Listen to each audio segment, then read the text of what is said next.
Hello students, आज हम start करते हैं अपनी बायो की बुक का चैप्टर नंबर 2 और ये चैप्टर है sexual reproduction in flowering plant. इस चैप्टर में हम मेनली बात करेंगे एंजियोस्पर्मिक प्लांट में रिप्रोडक्शन, सेक्सुअल रिप्रोडक्शन किस तरह से होता है। हम देखेंगे कि जो मेन रिप्रोडक्टिव ऑर्गन होता है वो होता है फ्लावर। फ्लावर का स्ट्रक्चर ऑलरेडी हम क्लास 11th में मॉर्फोलॉजी इन फ्लावरिंग प्लांट में पढ़ चुके हैं। इसका स्ट्रक्चर एक बार फिर से हम रिवाइज करते हैं। यहाँ पर हम देखेंगे कि डिफरेंट फ्लोरल लीव्स होती हैं जो एक थैलेमस पर अरेंज होती है। ये जो स्वेलन पार्ट होता है इस पार्ट को हम बोलते हैं थैलेमस या कहा जाता है रिसेप्टिकल। स्टॉक लाइक स्ट्रक्चर इसे हम बोलते हैं पेडिसल। यहां पर हम देखेंगे कि सबसे अंदर की तरफ मैं ड्रॉ कर रही हूं inside to outside. Inner side में जो स्ट्रक्चर रहता है वो स्ट्रक्चर कुछ इस तरह से। इस स्ट्रक्चर का टिप जो रहता है इसे हम बोलते हैं स्टिग्मा। ट्यूबुलर स्ट्रक्चर को हम बोलते हैं स्पाइन और स्वेलन स्ट्रक्चर को हम बोलते हैं ओवरी। ये फ्लावर का होता है फीमेल रिप्रोडक्टिव पार्ट और इसे कहा जाता है कार्पल और पिस्टल।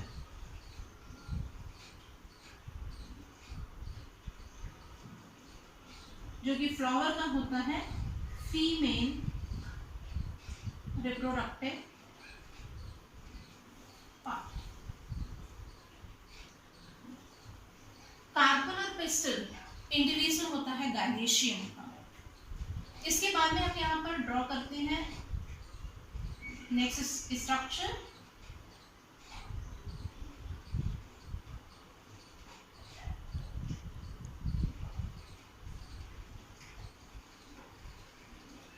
इस स्ट्रक्चर पे हम देखेंगे ये स्वेलन पार्ट जो है इसे हम बोलते हैं एंथर और ये थिन स्ट्रक्चर जो है इसे हम बोलते हैं फिलामेंट। और ये दोनों ही पार्ट है स्टेमेन के। स्टेमेन फ्लावर का होता है मेल रिप्रोडक्टिव पार्ट।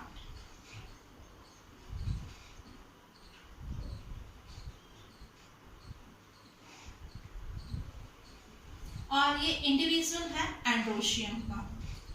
इसके बाद में हम और बाहर की तरफ आएंगे तो यहाँ पर हमें कुछ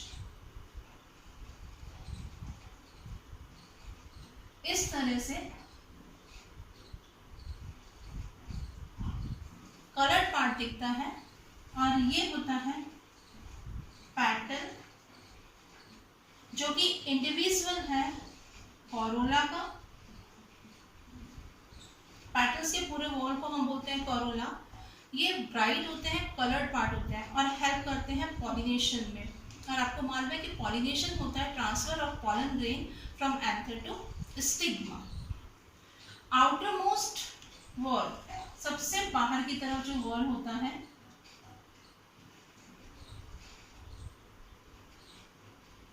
इसके इंडिविजुअल को हम बोलते हैं सेपल और ये इंडिविजुअल है कैलिक्स का। ये ग्रीन कलर का होता है और हेल्प करता है फ्लावर को बर्ड फॉर्म में प्रोटेक्ट करता है। अब हम यहाँ पर ये देखेंगे कि हमारे पास में जो सेपल होते हैं जो कि जब हमारा फ्लावर बर्ड फॉर्म में है उसको प्रोटेक्ट करने का काम करता है। ग्रीन होता है, साथ में फोटोसिंथेसिस भी करता है। और पेटल्स जो कि कलर्ड पार्ट है और हेल्प करते हैं पॉलिनेशन में। इन ऑर्गन्स को हम बोलते हैं एक्सेसरी ऑर्गन।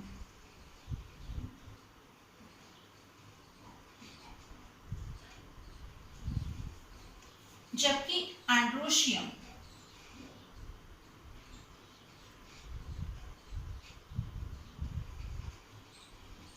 ये जैसे हम बोल सकते हैं स्टेमेन भी एंड गायनेशियम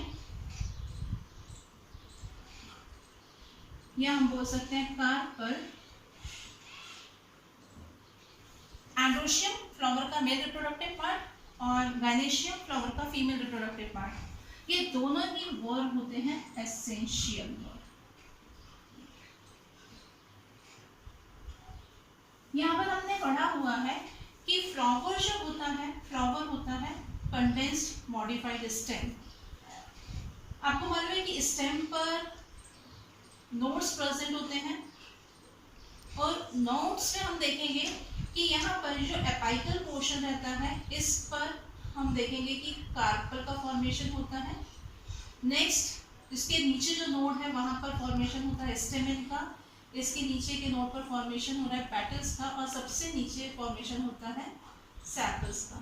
अब अगर हम इस स्टेम को कंडेंस्ड कर दें तो हम देखेंगे कि यहाँ पर एपिकल पोर्शन पर हमको कार्पल मिलेगा, इसके नीचे हमको एंथर या स्टेमेन्स हम बोल सकते हैं मिलेंगे, फिर हमें पेटल्स मिल रहे हैं और यहाँ पर हमको मिलते हैं सेपल्स। तो यहाँ पर हम बोलते हैं कि फ्लावर जो है वो होता है मॉडिफाइड शूट। अब हम देखते हैं फ्लावर के मेल रिप्रोडक्टिव पार्ट को जो है स्टेमेन। स्टेमेन इंडिविजुअल है एंड्रोशियम का, इसका स्ट्रक्चर कुछ इस तरह से।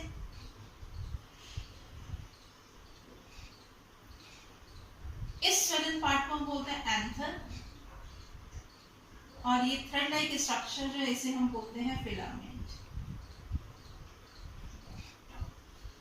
एंजियोस्पर्मिक प्लांट में हमको एंथर बाइलोब्ड स्ट्रक्चर होता है। ये एंथर कैसा है, बाइलोब्ड स्ट्रक्चर, और हर एंथर के लोब के अंदर ये जो दो लोब हैं इसमें हर लोब के अंदर जो सेक लाइक स्ट्रक्चर रहता है उसे हम बोलते हैं थिका। ये जो फिलामेंट है ये फिलामेंट डायरेक्ट अटैच हो सकता है थैलेमस पर। फिलामेंट का जो एंड थैलेमस से अटैच होता है इसे हम बोलते हैं प्रॉक्सिमल एंड, और फिलामेंट का जो एंड अटैच रहता है एंथर से इस एंड को हम बोलते हैं डिस्टल एंड।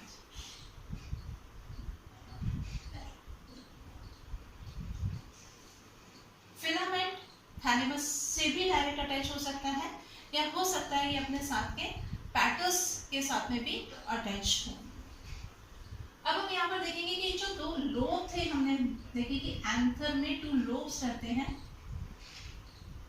ये दोनों ही लोब एक दूसरे के साथ में कनेक्ट होते हैं टिश्यू से। यहाँ पर जो टिश्यू रहता है जिसकी हेल्प से ये दोनों लोग कनेक्ट हैं इसको हम बोलते हैं कनेक्टिव, और ये होता है फ्लावर का स्टेराइल पार्ट या हम बोलेंगे एंथर का स्टेराइल पार्ट जो कि रिप्रोडक्शन में कोई भी हेल्प नहीं करता है। अब हम यहाँ पर ये देखते हैं कि जो फिलामेंट है वो फिलामेंट एंथर के साथ में किस तरह से अटैच्ड है। इस अटैचमेंट को डिफरेंट नाम दिए गए हैं। यहाँ पर हम देखेंगे कि अगर हमारे पास में जो दोनों लोब हैं उसके साथ में फिलामेंट यदि बेस से अटैच होता है तो इसे हम बोलते हैं बेसिफिक्स्ड। कुछ प्लांट्स में हम देखेंगे कि यहाँ पर जो एंथर है एंथर के डॉर्सल सरफेस से जुड़ा हुआ रहता है फिलामेंट, इसको हम बोलते हैं डॉर्सिफिक्स्ड। नेक्स्ट हम देखेंगे यहाँ पर कुछ फ्लावर ऐसे रहते हैं जिनमें कि एंथर के दोनों लोब के साथ में यहाँ से हम देखेंगे कि पूरी ही लेंथ के साथ में फिलामेंट अटैच रहता है, इसे हम बोलते हैं एडेनेट। कुछ प्लांट के फ्लावर में हम देखेंगे कि एंथर जो है वो बहुत लंबा होता है और ये फिलामेंट पर जुड़ा हुआ होता है एक सिंगल पॉइंट पर, और ऐसे एंथर जो रहते हैं वो एयर में स्विंग करते हैं। ये नेचर जो होता है इसे हम बोलते हैं वर्सेटाइल। स्टेमेन कहा जाता है इसे। और ये जो वर्सेटाइल स्टेमेन है ये उन फ्लावर में रहते हैं, उन प्लांट्स में रहते हैं जो एनिमोफिलस होते हैं। एनिमोफिलस प्लांट्स या फ्लावर वो होते हैं जिनमें पॉलिनेशन होता है विंड की हेल्प से। अब अगर हम यहाँ पर ये जो हमारे पास में एंथर है, इस एंथर का सेक्शन कट करेंगे तो सेक्शन कट करने के बाद में हमें स्ट्रक्चर कुछ इस तरह से दिखाई देगा। यहाँ पर ये है वन लोब, ये है सेकेंड लोब। अभी हमने जैसे पढ़ा कि बाइलोब स्ट्रक्चर होता है, ये सेकेंड लोब है। और हर लोब में हमें कुछ इस तरह से स्ट्रक्चर दिखाई देगा। मीन्स हमको वन लोब में टू सेक लाइक स्ट्रक्चर्स दिखाई देते हैं। इसे हम बोलते हैं माइक्रोस्पोरेंजिया।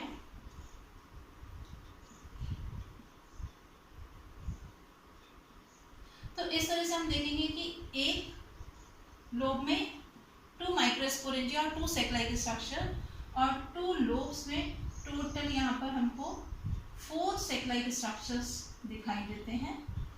ये दोनों ही लोब कनेक्ट हैं कनेक्टिव टिश्यू से।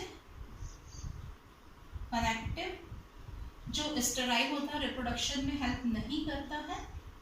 यहाँ पर ये जो माइक्रोस्पोरेंजिया है, जब एंथर यंग फॉर्म में होता है तब हम इसे बोलते हैं माइक्रोस्पोरेंजिया। लेकिन जब इसमें पॉलन ग्रेन का फॉर्मेशन होने लगता है या हम बोलेंगे डेवलपमेंट होता है, तब हम उसे बोलते हैं pollen sac.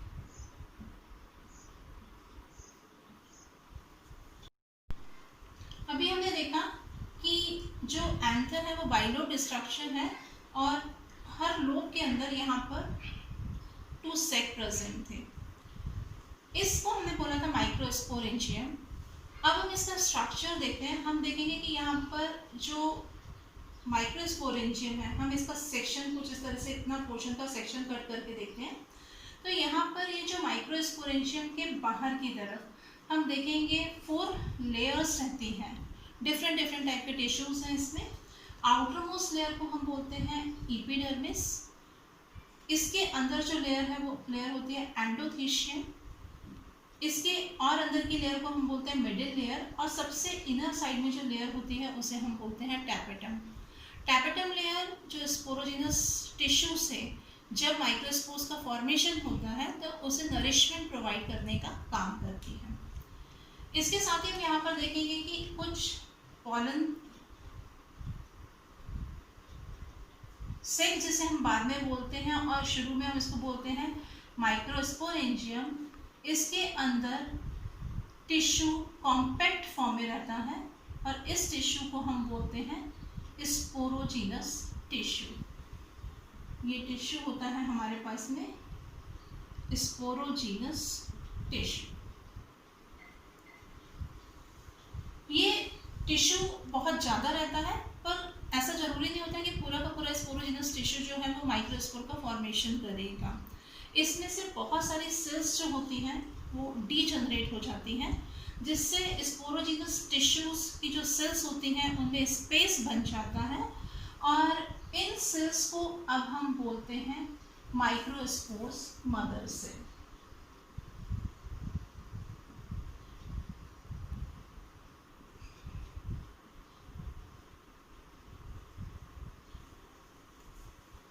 Microspore mother cell से माइक्रोस्पोर बनने की जो प्रोसेस है, इस प्रोसेस को हम बोलते हैं माइक्रोस्पोरोजेनेसिस। ये जो माइक्रोस्पोर मदर सेल है ये होती है डिप्लॉयड। इसमें नंबर ऑफ क्रोमोसोम होता है 2n, और इस सेल के अंदर ये हमने बनाया है एक माइक्रोस्पोर मदर सेल। इसमें मियोसिस डिवीजन होता है, मियोसिस डिवीजन जिससे फॉर्मेशन होता है 4 सेल्स का,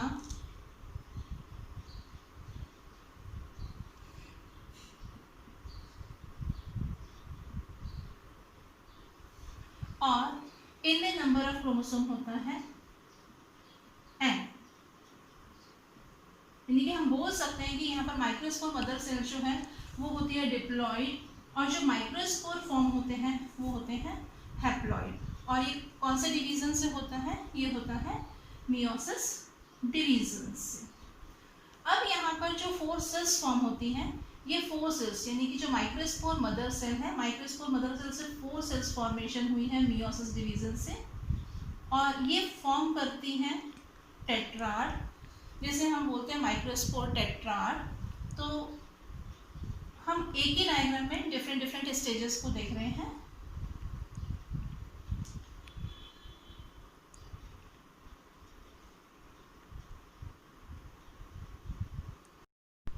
तो यहाँ पर हमने देखा कि माइक्रोस्पोर मदर सेल से 4 माइक्रोस्पोर्स का फॉर्मेशन होता है, जिसे हम माइक्रोस्पोर्स टेट्राड बोलते हैं, क्योंकि ये 4 के ग्रुप में अरेंज रहते हैं।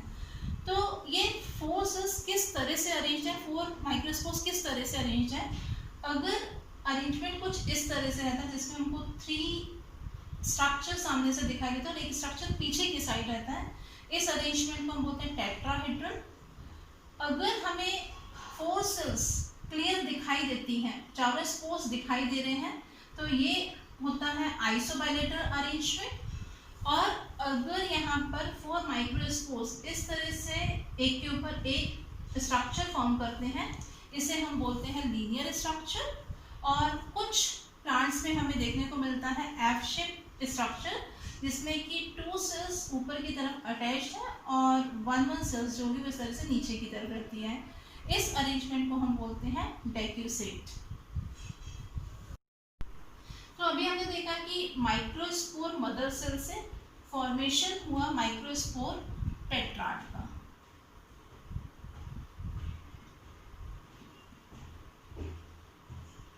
जो 4-4 के ग्रुप में अरेंज रहते हैं। अब यहाँ पर ये जो माइक्रोस्पोर टेट्राड है, ये एक दूसरे से सेपरेट हो जाते हैं। अब हम इसको बोलते हैं माइक्रोस्पोर।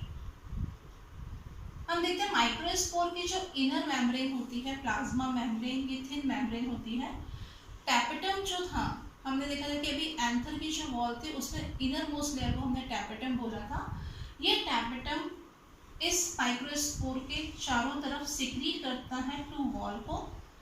इनर वॉल जो रहती है इसे हम बोलते हैं इंटाइन, और ये जो इंटाइन है ये बनी रहती है पैक्टिन की और सेल्यूलोज की।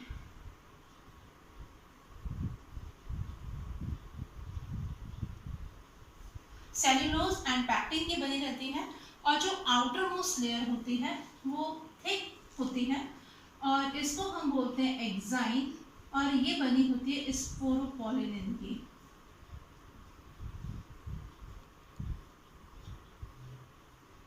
एक्साइन पॉलन ग्रेन को प्रोटेक्ट करने का काम करती है। अब हम इस स्ट्रक्चर को बोलते हैं पॉलन ग्रेन। इसमें हम देखेंगे कि जो एक्साइन है वो रेगुलर नहीं होती है, कुछ जगह पर आपको कुछ गैप दिखाई दे रहा है, इसको हम बोलते हैं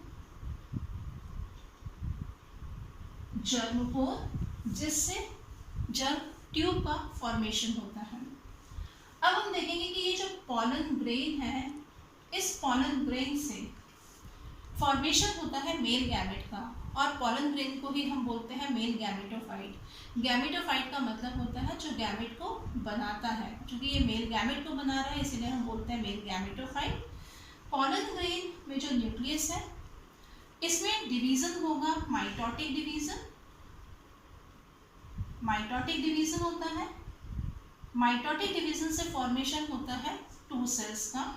ये 2 सेल्स इरेगुलर होती हैं। आप देखेंगे कि एक सेल्स का साइज जो है वो बहुत बड़ा है, और एक सेल का साइज जो है वो छोटा है। जो बड़े साइज की सेल होती है, इस सेल को हम बोलते हैं वेजिटेटिव सेल। इस सेल में साइटोप्लाज्म जो है वो बहुत ज़्यादा होता है और डेंस साइटोप्लाज्म होता है। सेकेंड सेल जो है वो है स्मॉल जनरेटिव सेल्स। ये वही सेल है जो किसका फॉर्मेशन करती है, मेल गैमेट का फॉर्मेशन करती है। हम देखेंगे कि 60% प्लांट ऐसे होते हैं जिनमें जब पॉलन ग्रेन रिलीज होते हैं एंथर से, तब यहाँ पर ये 2 सेल स्ट्रक्चर होता है पॉलन ग्रेन का, और उस टाइम ये पिस्टल के स्टिग्मा पर लैंड करते हैं, पर कुछ 40% अगर हम प्लांट की बात करते हैं तो उन 40% प्लांट में हम देखेंगे कि ये जो स्ट्रक्चर है यहाँ पर इसमें स्मॉल जनरेटिव सेल से फॉर्मेशन हो चुका होता है मेल गैमेट्स का। तो इस तरह से 3 सेल स्ट्रक्चर जो होता है वो लैंड होता है पिस्टल के ऊपर। इस तरह हमने एक ही स्ट्रक्चर में बहुत सारी स्टेजेस देखी। यहाँ पर हमने देखा था कि माइक्रोस्पोरेंजियम था जिसमें स्पोरोजिनस टिश्यू था, ये एंथर वॉल थी जिसमें डिफरेंट लेयर थी, एपिडर्मिस, एंडोथेशियम, मिडिल लेयर और टैपेटम। पहले बताया आपको कि टैपेटम जो है वो माइक्रोस्पोर्स को नरिशमेंट प्रोवाइड करने का काम करता है। साथ में अभी हमने देखा कि ये पॉलन ग्रेन के चारों तरफ जो माइक्रोस्पोर्स बनते हैं उसके चारों तरफ 2 वॉल्स को सिक्रीट कर रहा था जिसे हमने इंटाइन और एक्साइन कहा था। यहाँ पर स्पोरोजिनस टिश्यू था, कॉम्पैक्ट टिश्यू था, पूरा का पूरा टिश्यू माइक्रोस्पोर फॉर्म नहीं करता है, कुछ सेल्स डीजनरेट हो जाती हैं। जो सेल्स माइक्रोस्पोर्स का फॉर्मेशन करते हैं उसे हम बोलते हैं माइक्रोस्पोर मदर सेल्स। यहाँ पर इनके बीच में कुछ स्पेस बन जाता है। इसके बाद में माइक्रोस्पोर मदर सेल में मियोसिस डिवीजन होता है। मियोसिस डिवीजन से फॉर्मेशन होता है माइक्रोस्पोर्स का जो टेट्राड के फॉर्म में प्रेजेंट रहते हैं। और माइक्रोस्पोर्स में जब सेपरेट होते हैं तो फॉर्मेशन होता है किसका, पॉलन ग्रेन का। इस टाइम हम यहाँ पर इसे अब बोलेंगे पॉलन सेल। हम देखेंगे यहाँ पर ये जो पॉलन ग्रेन है वो 2 सेल स्ट्रक्चर होता है। होता क्या है यहाँ पर कि जब ये पूरी प्रोसेस चल रही है तो देखेंगे कि इसकी जो वॉल्स होती हैं, एंथर वॉल जो है, ये पूरी की पूरी वॉल जो होती है ये फाइब्रस हो जाती है। फाइब्रस होने की वजह से ये यहाँ से इसमें डेहिसेंस नहीं होता है, पर ये जो पोर्शन रहता है यहाँ पर इसकी वॉल जो होती है फाइब्रस नहीं होती है। और यहाँ से ये जो पॉलन ग्रेन्स होते हैं या जिसे हम बोलते हैं मेल गैमेटोफाइट, ये एयर में रिलीज हो जाते हैं।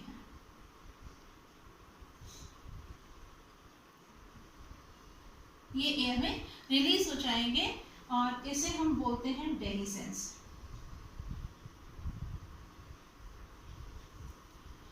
ये जो डबल सेल स्ट्रक्चर है पॉलन ग्रेन का, अब ये लैंड करता है पिस्टल पर by the process of pollination process, जिसे हम आगे कंटिन्यू पढ़ेंगे नेक्स्ट क्लास में, डिटेल में पढ़ेंगे हम इसे। अब हम यहाँ पर ये देखेंगे कि ये जो पॉलन ग्रेन है, ये पॉलन ग्रेन में बहुत सारा न्यूट्रिटिव मटेरियल होता है, ये नरिशमेंट प्रोवाइड करते हैं।